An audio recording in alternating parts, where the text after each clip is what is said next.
Selanjutnya kami menanyakan kepada setiap fraksi apakah RUU tentang perubahan atas Undang-Undang Nomor 5 Tahun 2014 tentang aparatur sipil negara dapat disetujui untuk disahkan menjadi undang-undang.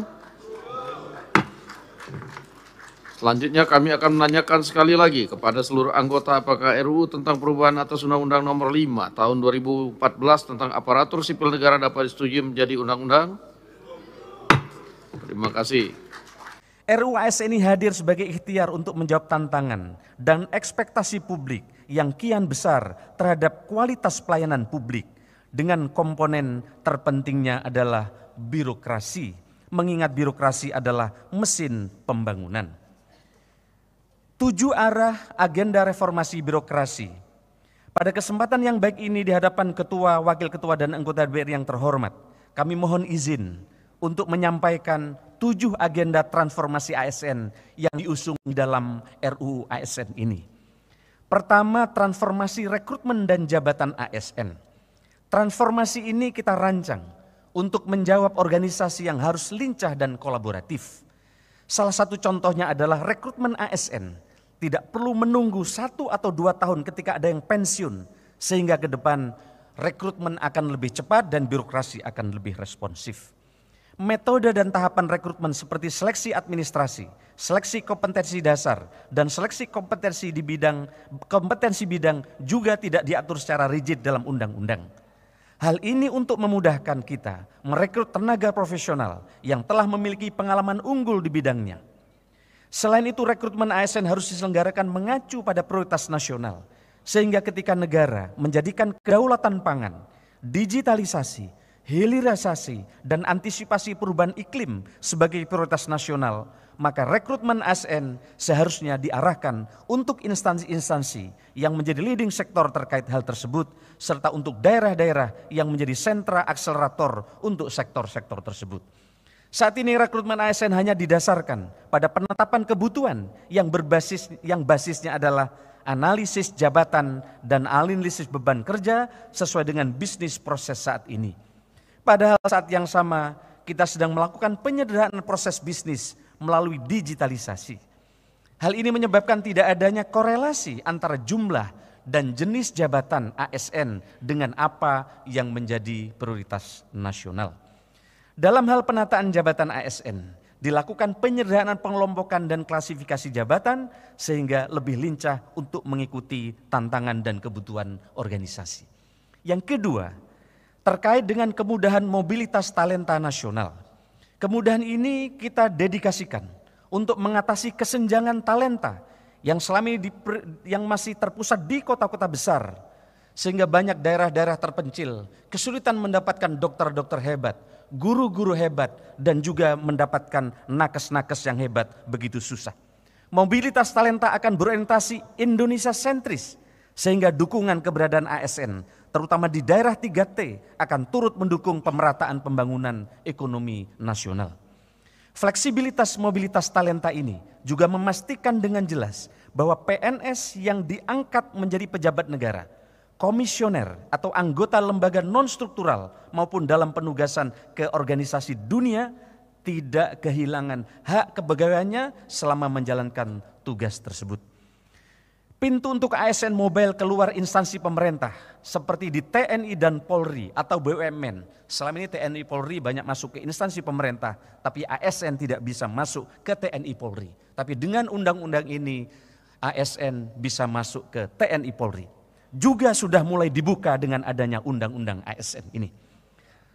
Ini sangat didorong oleh untuk mobile sebagai bentuk pengembangan dirinya. Begitu juga terkait dengan mutasi. Selama ini para bupati, wali kota, gubernur, dan para menteri mengeluhkan dan selama ini persyaratan untuk melakukan mutasi sangatlah rigid sehingga muncul stigma bahwa sulit untuk memindahkan seorang pegawai ASN. Contohnya untuk memindahkan seorang pejabat pimpinan tinggi membutuhkan waktu paling kurang 2 tahun. Ketiga, soal percepatan pengembangan kompetensi ASN.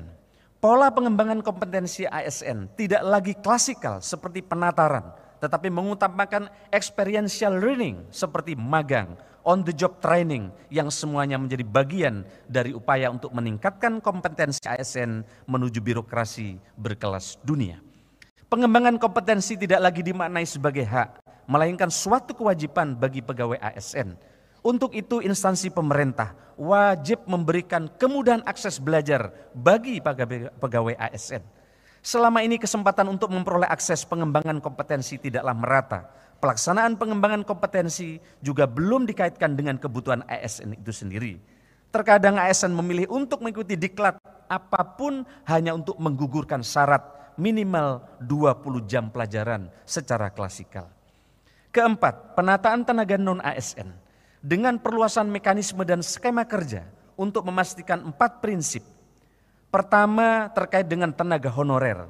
Tidak ada pemberhentian massal terhadap tenaga non-ASN. Kedua, tidak ada pengurangan pendapatan dari yang diterima tenaga non-ASN saat ini. Ketiga, tidak menimbulkan tambahan beban fiskal yang signifikan. Dan keempat, tetap memenuhi mekanisme yang diatur dalam peraturan perundang-undangan dengan skema nanti yang ditentukan sesuai kesepakatan anggota DPR adalah dengan skema penuh waktu dan paruh waktu. Kelima, terkait dengan reformasi pengelolaan kinerja dan kesejahteraan ASN. Saat ini sebanyak 99% kinerja individu dinyatakan baik dan sangat baik. Karena pimpinan tanda tangan hanya 2 pilihannya. Pegawai di bawahnya baik atau sangat baik. Padahal ini menjadi tantangan bersama untuk menyelaraskan kinerja individu yang sudah baik dengan kinerja organisasi atau instansi. Hal ini yang belum selaras mengingat kita masih mendapati keluhan-keluhan pelayanan publik. Di dalam RUU ASN kita ingin mendorong agar kinerja individu selaras dengan kinerja organisasi sehingga pelayanan publik semakin baik. Dalam undang-undang ini kesejahteraan ASN sangat dikaitkan dengan kinerja ASN yang bersangkutan. Selama ini ASN yang berkinerja mendapatkan tunjangan kinerja sama dengan ASN yang hadir di kantor untuk memenuhi presentasi kehadiran. Hal ini menyebabkan tidak adanya motivasi ASN untuk meningkatkan kinerja. Sebaliknya untuk ASN yang tidak berkinerja, undang-undang ini memberikan penekanan bahwa ASN yang tidak bekerja dapat diberhentikan. Selama ini kita sangat sulit sekali untuk memberhentikan ASN yang sudah secara nyata terbukti tidak berkinerja. Adapun terkait dengan kesejahteraan, manajemen kesejahteraan PNS dan P3K akan digabung. Termasuk P3K mendapatkan hak pensiun dengan skema defined contribution. Selain itu dalam skema penghargaan akan dikaitkan dengan kinerja ASN.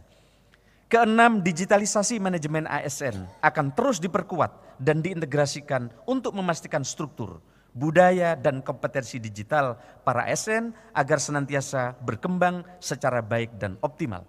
Oleh karena itu, kompetensi digital menjadi salah satu kompetensi wajib dan penting untuk dimiliki seluruh ASN. Selain itu, transformasi digital merupakan salah satu bentuk penguatan pengawasan sistem merit yang menjadi fokus dan perhatian pemerintah. Digitalisasi akan menjadi jawaban terhadap permasalahan pelanggaran sistem merit yang selama ini masih sulit untuk dihindari. Contoh, digitalisasi akan membatasi kesewenang-wenangan pejabat pembina kepegawaian dalam melakukan pengisian jabatan karena sistem tidak akan dapat memproses calon yang tidak sesuai dengan kriteria. Selama ini masing-masing instansi pemerintah membuat sistem informasi sendiri dan tidak terkoneksi secara nasional. Melalui undang-undang ini diharapkan instansi pemerintah tidak perlu melakukan investasi secara masing-masing untuk membangun suatu sistem informasi manajemen ASN. Karena dimandatkan melalui undang-undang untuk diwujudkan platform digital yang terintegrasi. Selain biaya tinggi, pembangunan sistem informasi di masing-masing instansi pemerintah menyebabkan akurasi data menjadi jauh lebih rendah. Ini sejalan dengan upaya pemerintah untuk mengintegrasikan aplikasi pemerintah yang kini dibangun melalui sistem pemerintah berbasis elektronik dan sekarang lebih dari 27 aplikasi yang menyebabkan rakyat susah mengakses pelayanan dengan baik. Ketujuh atau yang terakhir, penguatan budaya kerja dan citra institusi. Pada undang-undang ini, nilai dasar akan disimplifikasi agar mudah dipahami dan berlaku sama di setiap instansi pemerintah. Nilai-nilai dasar tersebut terangkum dalam berakhlak atau berorientasi pelayanan, akuntabel, kompeten, harmonis, loyal, adaptif, dan kolaboratif. Setiap instansi pemerintah memiliki core values yang berbeda-beda dan pejabat pembina kepegawaian bisa menggantinya setiap saat sehingga tidak ada kesatuan nilai dasar ASN selama ini.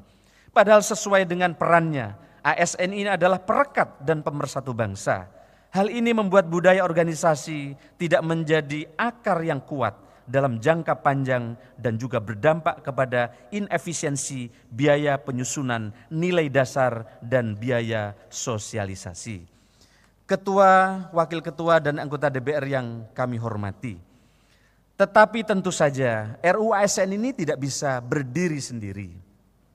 RUU adalah landasan utama dan katalis yang mengakselerasi percepatan transformasi ASN. Dukungan digitalisasi melalui platform digital, penguatan dan pengawasan sistem merit, komitmen serta kerjasama para pemimpin pada seluruh tingkatan di instansi pemerintah, serta pegawai ASN yang memiliki growth mindset adalah potongan puzzle penting yang juga kami siapkan. Semangat RUU ASN mendukung percepatan transformasi ASN menuju birokrasi profesional dan berkelas dunia dengan dilandaskan pada pelaksanaan serta pengawasan sistem merit yang konsisten dan berkelanjutan. Bersama-sama dengan DPR yang terhormat, pemerintah akan memastikan sistem merit berjalan diawasi secara optimal. Fungsi-fungsi pengawasan sistem merit harus tetap dapat berjalan maksimal melalui instrumen yang ada untuk memastikan penataan karir ASN dapat berlangsung profesional, transparan, akuntabel, dan berorientasi kinerja kepada masyarakat.